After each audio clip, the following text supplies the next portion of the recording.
नाज़रीन, आखिरकार सियासी बसात बिछ चुकी है और पाकिस्तान तहरीक इंसाफ ने भी मुख्तलिफ हलकों में अपने उम्मीदवारों के नामों का ऐलान कर दिया है। इसमें कोई इतना बड़ा सरप्राइज़ नहीं है, लेकिन कुछ हलके जो पेंडिंग किए गए हैं, ख़ास तौर पर NA 101 और NA 102, इसके हवाले से अभी तक भी जो है मुख्तलिफ चहमगोइयाँ जारी हैं। जबकि कुछ ऐसे भी हलके हैं जहाँ पर ऐसे उम्मीदवारान को टिकट जारी किया गया है जिनका जिसे कहते हैं कि पहले कोई सर पैर नहीं था, किसी भी तरह से हलके में नाम नहीं लिया जा रहा था, तो उनको भी जो है वो टिकट पाकिस्तान तहरीक इंसाफ ने दिया है। ख़ास तौर पर ये अगर हलका जहाँ पर अली अफजल शाही और जुनैद अफजल शाही को कमोडेट किया गया है, वहाँ पर जो अहमद मुश्तबा नाम है, अच्छा, उनको टिकट जो है वो पार्टी ने जारी किया है। हालांकि यहाँ पर इंतहाई हार्ड फेवरेट थे राना इरफान अमीन, और राना इरफान अमीन बहुत अच्छी कंपेन कर रहे थे, बहुत अच्छा काम कर रहे थे, और पार्टी ने एक किस्म का उनको जो है वो कंसीडर तक नहीं किया।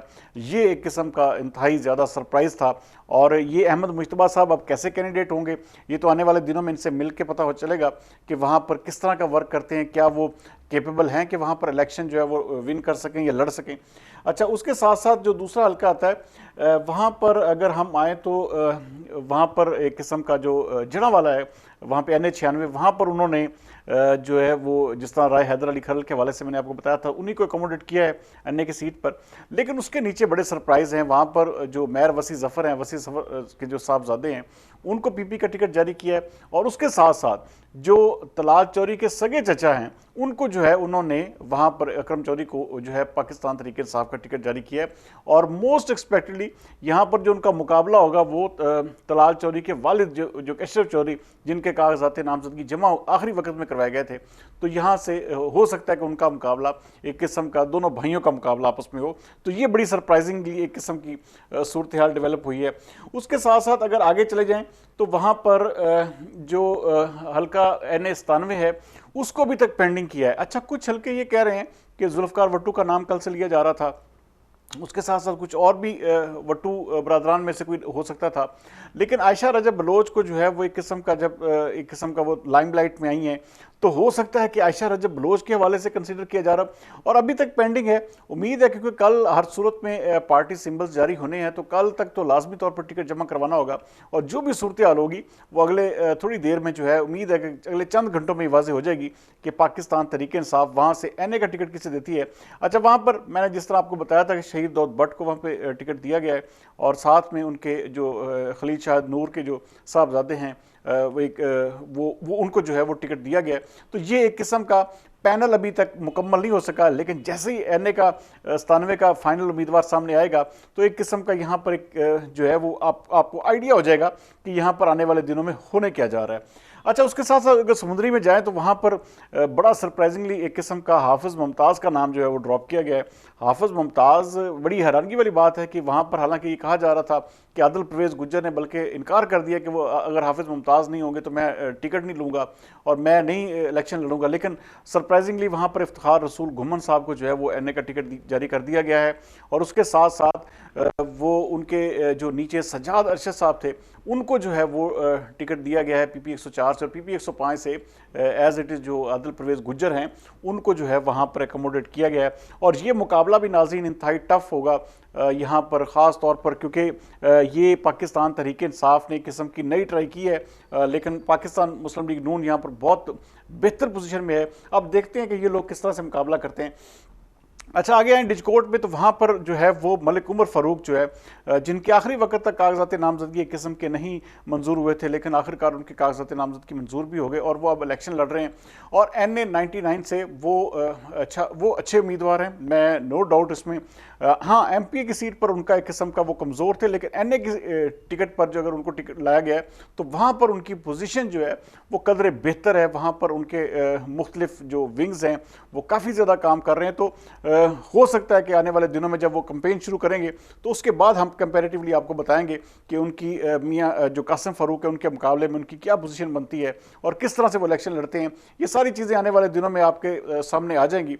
अच्छा, उसके साथ साथ एक सरप्राइजिंगली ये देखें कि वहाँ पर जो सज्जाद रंधावा साहब थे वो एक बड़े पुराने सियासी वर्कर थे, और भी कुछ लोग नाम थे वहाँ पे पीटीआई के, लेकिन जावेद नियाज मंज ये भी पुराना नाम है, उनको जो है अकोमोडेट किया गया है। अब उनकी क्योंकि कभी हमने उनको इलेक्शन इस तरह लड़ते देखा नहीं है, और ये अब पहला मौका होगा कि जावेद नियाज मंज साहब के जो है वो एक सीनियर आदमी हैं, तो मैं तो उनकी ज़ाती तौर पर कदर करता हूँ, और ये अच्छा है कि पाकिस्तान तहरीक इंसाफ पुराने वर्कर्स को जो अब्लाइज कर रही है। तो आने वाले दिनों में देखेंगे कि वो किस तरह का वहाँ पर काम करते हैं, क्योंकि राना बरादरी के वहाँ पर ऑलरेडी 2-3 उम्मीदवार जो थे मैदान में थे। तो अब ये एक किस्म का जो जावेद नियाज मंज हैं, इनके आने के बाद सूरत हाल क्या बनती है, तो ये तो अब आने वाले दिनों में पता चल जाएगा। और उसके साथ साथ राय एहसन रजा खरल जो हैं उनको party ticket as it is जारी किया गया है, और यहाँ से एक किस्म का मुकाबला भी उनका होगा अली अख्तर चौधरी के साथ, और वहाँ पर देखते हैं कौन आज़ाद उम्मीदवार सामने आते हैं। अच्छा, उसके बाद अगर बाकी हलकों की बात की जाए तो यहाँ पर NA 101 को पेंडिंग कर दिया गया है। NA 100 में हाँ डॉक्टर निसार को जो है वहाँ पर उनके कागजात नामजदगी जो है मंजूर हो गए हैं। अब वो ही जो है वहाँ पर राना सनाउल्लाह का मुकाबला करेंगे, और दूसरी जानब पाकिस्तान पीपल्स पार्टी की सिद्रा सईद बंदेशा को जो है पाकिस्तान पीपल्स पार्टी ने टिकट जारी कर दिया है। तो यहाँ पर ये बड़ा दिलचस्प मुकाबला होगा राना सनाउल्लाह, निसार जट और सिद्रा सईद बंदेशा के दरमियान, और ये भी एक बड़ा मुकाबला होगा। और उसके नीचे देखें, मैं अक्सर आपको कहता था कि वहाँ पर नदीम आफ्ताब सिंधु जो हैं वो भी इस हवाले से जिसे कहते हैं उनके और हाफिज अताउल्लाह के दरमियान टाई पड़ी हुई है, और देखते हैं अगले चंद घंटों में क्या फैसला होता है। तो मोस्ट एक्सपेक्टेडली हाफिज अताउल्लाह वहाँ पर कंपेरेटिवली बेहतर उम्मीदवार थे। अब पाकिस्तान तहरीक इंसाफ किसको बेहतर समझ के आगे लाती है तो ये हमें देखना होगा। तो ये हल्का जो है अभी तक पेंडिंग है, लेकिन उसके साथ साथ जो दूसरा हल्का है वहाँ पर उन्होंने पाकिस्तान तहरीक इंसाफ ने जो है अपने उम्मीदवारों का बाकी जो हल्कों में नाम कर दिया, लेकिन ये खास तौर पे NA 101 जो है और NA 102 यहाँ पर भी अभी तक पाकिस्तान तहरीक इंसाफ ने किसी किस्म का कोई ऐलान नहीं किया।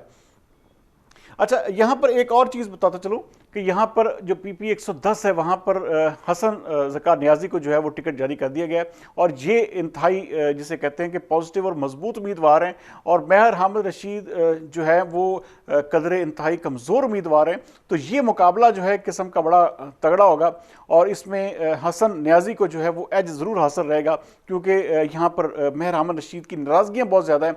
अब महर हामिद रशीद इन सारी चीज़ों को कवर अप कैसे करते हैं ये भी आगे आने वाले चंद दिनों में आपके सामने वाज़ेह हो जाएगा।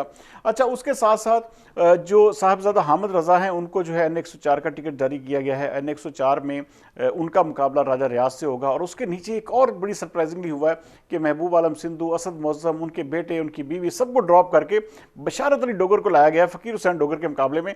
तो ये एक नया नाम है, और इस हवाले से क्योंकि अभी तक उनकी कोई ऐसी, वो साबका चेयरमैन ज़रूर रहे हैं लेकिन उनका कोई सियासी MNA या MPA का इलेक्शन लड़ने का तजर्बा नहीं है, और अब देखते हैं कि वो बशारत अली डोगर साहब जो हैं वो किस तरह से ये है वो सारे मामलात को देखते हैं। अच्छा हाँ, एक हल्का मिस हो गया था राना आफ्ताब साहब का। राना आफ्ताब साहब को जो है वो टिकट जारी कर दिया गया। मुस्लिम लीग अपना नून के जो मियाँ अजमल आसिफ है उनके मुकाबले में वो इलेक्शन लड़ेंगे, और वहाँ पर आलमोस्ट एक किस्म का जो राना सईद इकबाल साहब है पीपल्स पार्टी के, उनके साहबजादे को भी वहाँ पर टिकट मेरे ख्याल में दिया गया। तो ये एक बड़ा मुकाबला यहाँ पर भी होगा, लेकिन राना आफ्ताब की पोजीशन जो है यहाँ पर कदरे बेहतर है।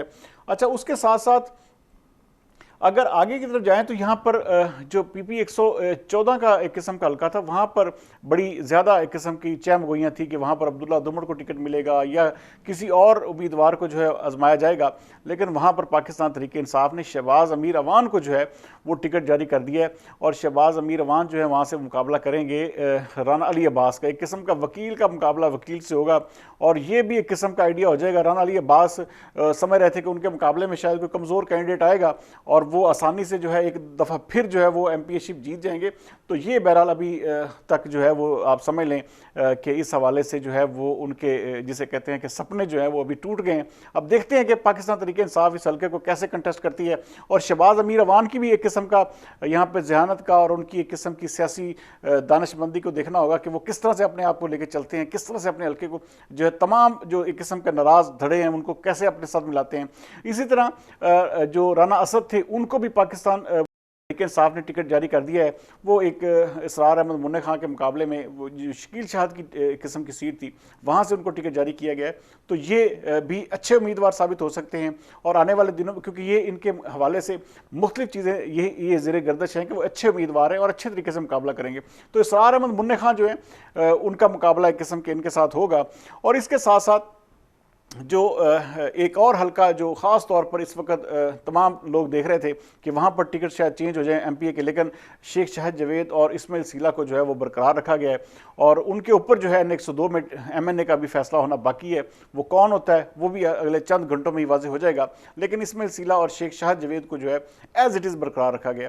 और उसके साथ साथ आगे आए तो वहाँ पर जो मोहम्मद अली सरफराज हैं उनको हाजी अकरम अंसारी के मुकाबले में टिकट दे दिया गया है। अच्छा, हालांकि यहाँ पे बहुत ज़्यादा चहमगोइयाँ थी कि हो सकता है कि अमजद मलिक आ जाए या जहांज़ेब इम्तियाज़ गिल हों या कोई और हो, लेकिन वहाँ पर एक किस्म का अभी तक उनके हवाले से कोई किसी किस्म का फैसला ना हुआ अमजद मलिक के हवाले से। आखिरकार जो है अली सरफराज जो है इनको टिकट दे दिया गया है। ये अब हाजी अकरम अंसारी के मुकाबले में ये इलेक्शन लड़ेंगे और उनके नीचे जो है वहाँ पर उन्होंने सरप्राइजिंगली ख्याल कास्त्रो साहब को है वो एक फिर से वो जो है वो टिकट दे दिया है। और ख्याल कास्त्रो साहब जो हैं वो अच्छा मुकाबला करते हैं और ये कोई इसमें दो राय नहीं है कि ख्याल कास्त्रो एक अच्छे उम्मीदवार हैं और उनका मुकाबला भी जो है वहाँ पर होगा शेख एजाज अहमद के साथ। तो शेख एजाज अहमद क्योंकि उनके लिए भी नया हल्का है, ख्याल कास्त्रो साहब ऑलरेडी वहाँ पर एक किस्म का मौजूद हैं, तो इसलिए उनको एक किसी किस्म का वहाँ पे मेरे ख्याल में ख्याल अहमद कास्त्रो को ज़्यादा परेशानी का सामना नहीं करना पड़ेगा।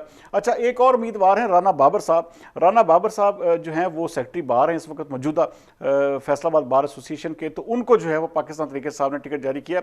ये ख्वाजा रिजवान बट साहब का मुकाबला करेंगे, जिनको मलिक नवाज से टिकट एक किस्म का वापस लेकर ख्वाजा रिजवान को दिया गया। तो ख्वाजा रिजवान और जो राना बाबर हैं इनके दरमियान मुकाबला होगा। तो राना बाबर भी अच्छे उम्मीदवार हैं, एक मैच्योर आदमी हैं और वो एक तगड़ा मुकाबला करने का वो जो हौसला भी रखते हैं। हाँ, फाइनेंशियल पोजीशन का हवाले से अभी मैं नहीं जानता उनकी, लेकिन ख्वाजा रिजवान साहब के बारे में सुना कि वो बेहतर जिसे कहते हैं कि पैसा लगाने वाले बंदे हैं। तो यहाँ पर क्या मुकाबला होता है, किस तरह से ये सारा सिस्टम होता है, अब आने वाले दिनों में आपके सामने तमाम तर सूरत जो है इनकी अवामी राय, इनके तमाम तर जो कोशिश करेंगे कि हर उम्मीदवार का इंटरव्यू आपके सामने रखें, हर उम्मीदवार का पॉइंट ऑफ व्यू आपके सामने लेकर आएँ, हर हल्के की जो सियासी पोजीशन है वो भी हम आपके पास रखें। तो ये तमाम तर चीज़ें ये आज बेसिकली पाकिस्तान तहरीक इंसाफ के हवाले से था कि कौन कितने पानी में है।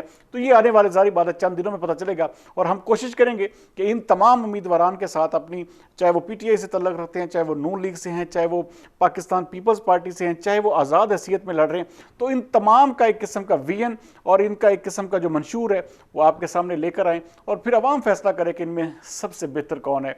तो उम्मीद करते हैं कि इंशाअल्लाह ताला कल जो निशानात जो है अलॉट हो जाएंगे और परसों से बाज़ाब्ता तौर पर एक किस्म की इलेक्शन कैंपेन भी शुरू हो जाएगी और इलेक्शन कैंपेन में फिर जिसे कहते हैं कि दूध का दूध और पानी का पानी हो जाएगा और बहुत सारी चीज़ें जो हैं वो जिनके जिसे कहते हैं गर्दनों में सरिये हैं या जिनके दिलों में एक किस्म का ये चीज़, एक किस्म का वो, अब जैसे टिकट लेके कई लोग ऐसे हैं जिनको जैसे ही टिकट मिला उसके बाद उनकी वो गर्दनों में सरिया फिर से वो फिट हो गया। तो ये सरिये जो है ये 8 फरवरी की शाम को निकल जाएंगे और जो अच्छा और बेहतर और मौजू उम्मीदवार होगा या आवाम की नज़रों में एक किस्म का जो ज़्यादा काबिल कबूल होगा जीतेगा आखिरकार वही। उम्मीद करते हैं आज का वीलॉग आपको पसंद आया होगा। अगले प्रोग्राम तक सरदार अमीन जतोई को दीजिए इजाज़त। पाकिस्तान जिंदाबाद।